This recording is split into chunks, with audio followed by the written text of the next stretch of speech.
The three princes, Hussain, Ali and Ahmad, were the sons of the Sultan, who also had a beautiful niece, Noor-un-Nihar, an orphan whom the Sultan brought up. The three princes loved Noor, but the Sultan didn't want them to marry her for fear that they would quarrel. But when the princes asked him to decide which of them she should marry, he gave them a task. Travel to different kingdoms, said the Sultan. Bring back the most extraordinary thing you find as a gift for me, and then I will decide. The princes, disguised as merchants, promised to meet after 1 year at an inn on the outskirts of the city. Hussain went to Bisnagar, an Indian port famed for rich merchandise. A merchant was selling a carpet for 30 bags of gold. It's a magic carpet, said the merchant. Sit on it and it will fly you wherever you wish to go. Hussain had found a gift. The ivory eyeglass. Ali, the second brother, went to Shiraz, the capital of Persia, with a caravan. He posed as a jeweler from India, for Shiraz was famed for gold, silver, precious stones, and many other items. He found a vendor trying to sell a tube made of ivory with a glass at each end and was curious to know about it. It cost 30 bags of gold. What's special about it? Asked Ali. Here, see for yourself, said the vendor. Ali put the tube at one eye and peered into it. He saw his father, the Sultan, and then he saw Noor. The vendor smiled.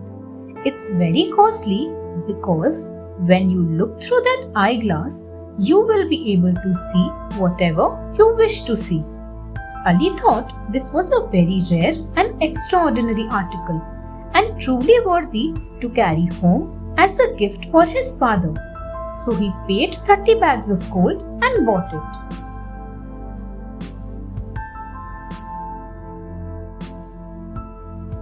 The third gift. Ahmad reached Samarkand and there he found a hawker selling an apple in the market for 35 bags of gold. He wondered aloud why the apple should be so costly, and the hawker said, It is magical, sir. Just smelling its fragrance can cure the illness even of a dying person. So Ahmad bought it as a gift for his father. After a year, they all met at the inn and showed each other their special gifts.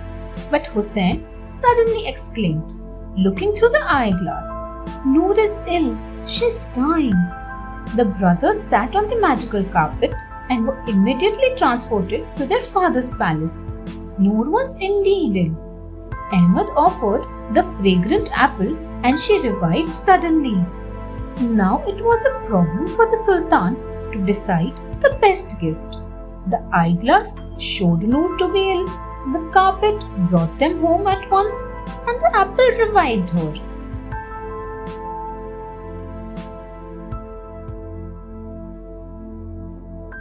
The winner.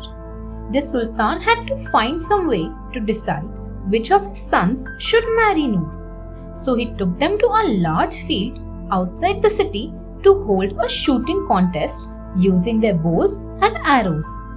Whoever shoots the arrow the farthest shall win Noor's hand in marriage, declared the Sultan. Hussain shot first and it went far away to hit a tree. Ali's arrow went even further and buried itself on a tree trunk beyond Hussein's tree.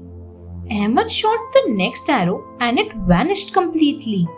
No one could find it. The Sultan decided that since the arrow was missing, Ahmad could not be considered the winner.